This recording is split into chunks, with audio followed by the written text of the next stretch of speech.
This Michael Moore riff is making the rounds again. This is way back from 2016, but since there's been a lot of sound and fury signifying not much change in underlying condition for so many Americans, thus where Biden finds his approval numbers, thus where people feel about their economic security, thus where people feel about their national security, the combination of the border and foreign entanglements. It's just interesting. I mean, Michael Moore understood Trump's appeal without, of course, supporting Trump. Right. Because he's a socialist. But nonetheless, and he smells. Well, no, I had to work with him at WJBK in I'm sorry to hear Detroit, that. And every time he came in, I'm like, you don't only look like you smell, you actually smell. Interesting. I hope to never be that close to Michael Moore. Good. Well, just recall some of what he had to say and see if this doesn't ring as true today as it did for so many in 2016. Thus, his prediction Trump would win. In Michigan that are planning to vote for Trump, and they don't necessarily like him that much, and they don't necessarily agree with him. They're not racist and rednecks, and they're actually pretty decent people. And so I wanted to sort of, after talking to a number of them, I wanted to write this. And Donald Trump came to the Detroit Economic Club and stood there in front of the Ford Motor executives and said, if you close these factories as you're planning to do in Detroit and build them in Mexico, I'm going to put a 35% tariff on those cars when you send them back, and nobody's going to buy them. It was an amazing thing to see. No politician, Republican or Democrat, had ever said anything like that to these executives. And it was music to the ears of people in Michigan and Ohio and Pennsylvania and Wisconsin, the Brexit states. You live here in Ohio, you know what I'm talking about. Whether Trump means it or not is kind of irrelevant because he's saying the things to people who are hurting. And it's why every beaten down, nameless, forgotten working stiff who used to be part of what was called the middle class loves Trump. He is the human Molotov cocktail that they've been waiting for. The human hand grenade that they can legally throw into the system that stole their lives from them. And on November 8th, Election Day, although they've lost their jobs, although they've been foreclosed on by the bank, next came the divorce, and now the wife and kids are gone, the car's been repoed, they haven't had a real vacation in years, they're stuck with the Obamacare bronze plan where you can't even get a f***ing Percocet. They've essentially lost everything they had, except one thing. The one thing that doesn't cost them a cent and is guaranteed to them by the American Constitution, the right to vote. And now that the pandemic cash that was printed and sloshing around over the last 3 years is dissipating, people find, and of course the attendant inflation over the last couple of years in particular, seems to me a lot of people are back in that same place they were in 2016, feeling the same thing. For more on this, post-Iowa, pre-New Hampshire, pleased to be joined by David Drucker, senior writer for The Dispatch, author of In Trump's Shadow, The Battle for 2024 and the Future of the GOP. David Drucker, thanks for joining us again. Appreciate it. Yeah, sure. Good to be here. So, Trump living up to expectations in Iowa. And now, good news, bad news, I think, sort of. I'm a proponent of debates. But doesn't look like we're going to have any more Republican debates based on Nikki Haley's announcement that she won't debate DeSantis without Trump. So where do you see the race going on next week and then on to South Carolina? Well, look, I mean, the race in New Hampshire is it's somewhat interesting in that it's theoretically competitive for first, not second. in Iowa first was a foregone conclusion, and I found myself in the odd position of covering a race for second. Right. And so we'll see if, over the next, 6 days now, Nikki Haley can make up anywhere from 7 to 15 points, depending on what poll we're looking at. Polling averages probably have it at about 12, 13, something like that, maybe 14. It's striking distance, but it's a tough climb. And, that's because Trump's appeal with the base of the party is just unmatched. And because the party is a lot different than it was 8 years ago, when it still included a lot of, what we like to think of as the sort of Reagan-era Republican regulars, the suburban conservatives, and people who cared about fiscal policy and national security policy, but weren't all that interested in conservative social policy. A lot of them are either independent or have started voting for Democrats, so there may not be as much of a well to draw on. But in New Hampshire, They weren't very conservative if they started voting for Democrats. I got to say that whole business. I mean, please. Well, they may not be conservative the way some people look at it, but they were reliable Republican voters based on fiscal issues and national security issues. And a majority-winning coalition gets people like that one way or the other, the kind that either Democrats say, well, you're not all that liberal, or Republicans say you're not all that conservative. I mean, that's the way you win a majority. And that's part of the secret sauce, usually, that helps one or the other party win. Now, by the way, in 2016, guys, Trump beat Hillary in part because he held on to just enough of the suburban vote. So he was able to bring in all those new voters, the kind that Michael Moore was talking about, that hold on to enough of the sort of Reagan-era regulars. In 2020, one of the reasons he lost is he did not hold on to enough of those old-time Republican voters.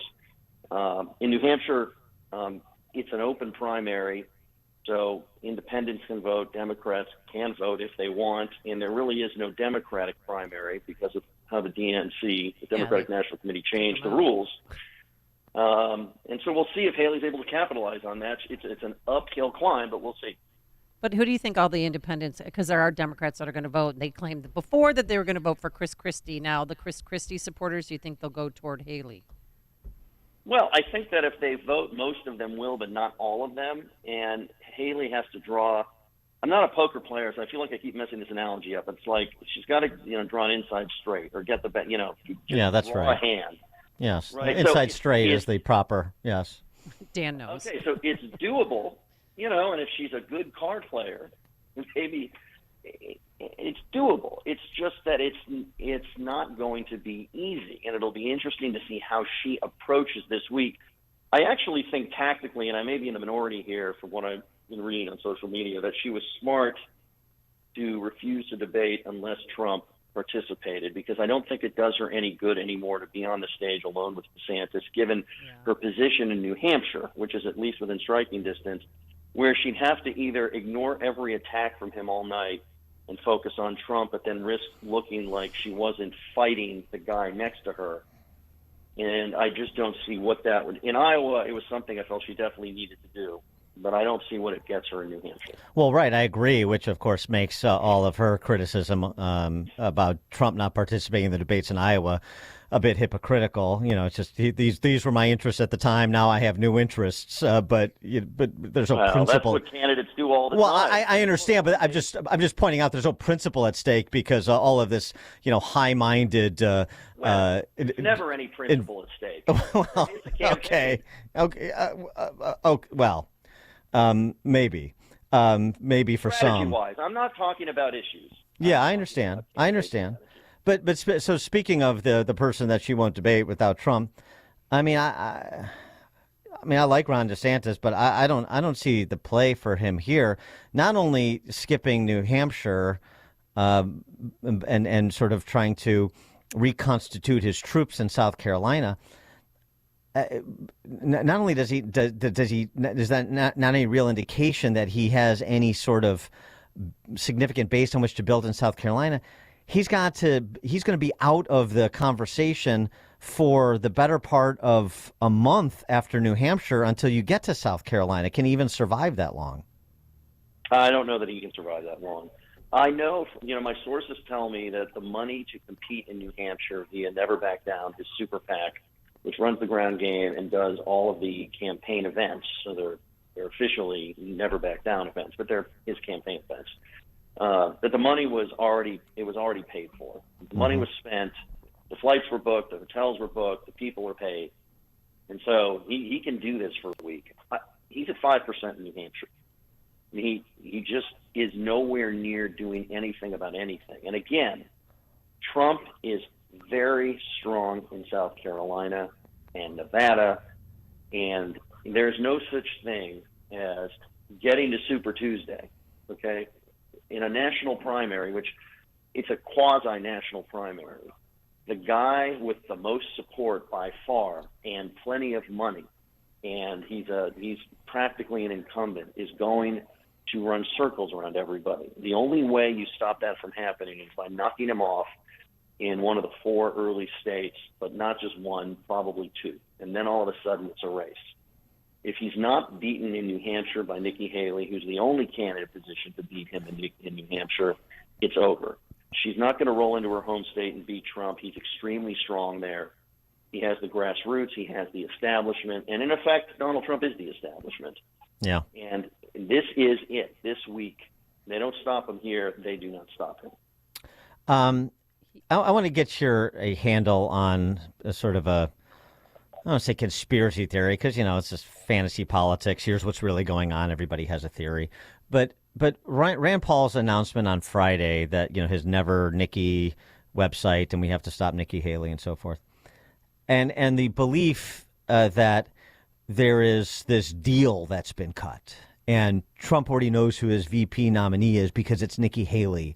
And so now Don Jr. and Rand Paul and sort of libertarian conservative grassroots is trying to rally to prevent Nikki Haley from being Trump's nominee.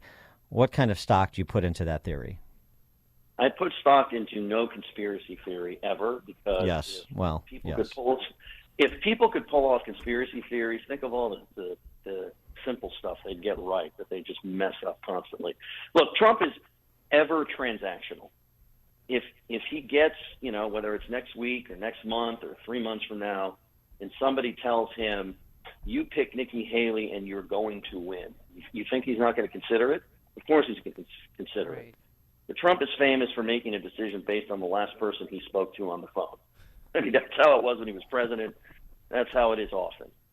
I think that there would be a lot of angst inside the sort of MAGA part of the movement if it's Nikki Haley, because Trump is an immediate turned out lame duck president, at least politically. He can't run again. Right. And whoever is his vice president, may not have a clear shot in the primary, but is sure going to have a platform to kind of become that person. And there would be a lot of people upset with the idea that Nikki Haley would be given that platform. Yeah, but there's a lot of independents that I know that love her and would feel comfortable with her on the ticket with Trump. Yes. Right. I think she would be the new version of what Mike Pence was for Donald Trump in 2016, which people forget how important it was that he chose a traditional Reagan conservative who believed all the things that they all liked about Republicans. And so they were willing to stomach this guy they weren't sure about. And Nikki Haley could help Trump do that again, maybe. So I think he would consider it. But is there some grand plan? I'm highly skeptical. Yeah. Well, that would be, from my intuition on that would be the one thing that would dampen enthusiasm for Trump if he picked somebody like Nikki Haley, and then the two of them are going to go around talking about draining the swamp that she's being financed by. I don't see how that plays. I don't see how that's on brand. And there are so many better options. Listen, I leave that up to you guys, but the minute this race is over, Trump's going to go to all those same donors and warn them that they better I understand. Or else. I understand, but the difference is a belief in who is calling the shots in that relationship, and I think the belief is that Trump calls the shots, whether you're a donor or not. And I don't know if a lot of people, myself included, have the same belief about Nikki Haley. But also, too, I mean, they're just, and this is all fantasy politics, too. But, when people are talking about Kristi Noem, maybe. But, I mean, even people that are not necessarily national, I mean, she doesn't have a huge national profile, but doesn't have the national profile that she has. I mean, Wesley Hunt, congressman from Texas, or Byron Donalds from Florida, Tim Scott, South Carolina. I mean, there's so many more. There are a lot of options out there that I think are more attractive, that get you a lot of whatever you think you're getting from Nikki Haley, but don't have the downside of dampening enthusiasm among the base. It's always the danger to reach to the middle by abandoning your base, and you don't have to do that. Well, maybe you don't. But you do need to take a look at the coalition that Biden was able to put together in 20, the coalition that Trump was able to put together in 16, and ask yourself how you get from here to there. It doesn't have to be Haley. I would say, Trump's going to be in his 80s when he finishes a second term if he's reelected. I think it's going to matter that he picks somebody that people see as a president and that can bring the party into the future just by being youthful. In other words, not being another 75-year-old somebody. Yeah. Somebody with executive experience would help. Somebody credentialed would help. And look, Trump's relationship with the base generally is so strong that he doesn't need help. All he needs to do is not pick somebody that would be so utterly rejected. I just think, while there's a corner of the base, and maybe you would be upset with Haley, as we've seen with Trump, people say all sorts of things, and then they just support him anyway because that's how they feel about him. And I suspect that might happen again. David Drucker, senior writer for The Dispatch, author of In Trump's Shadow, The Battle for 2024 and the Future of the GOP. David, thanks as always. Hey, thanks, guys. See you. Thank you. And he joined us on our turnkey.pro answer line.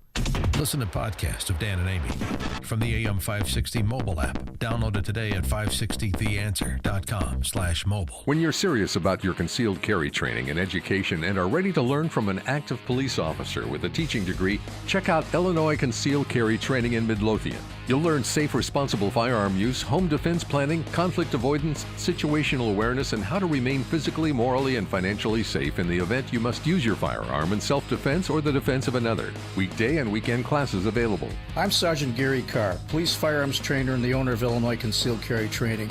We'll arm you with what really counts, knowledge and training. All concealed carry curriculums are not created equal. This may be the single most important decision you'll ever make for yourself and your loved ones. Choose between 3 and 16-hour classes that are available both weekdays and weekends. We are your one-stop for concealed carry classes, fingerprints, and legal defense plans. Register for a class today and get 10% off class fees with promo code AM560. Visit IllinoisConcealedCarry.com. That's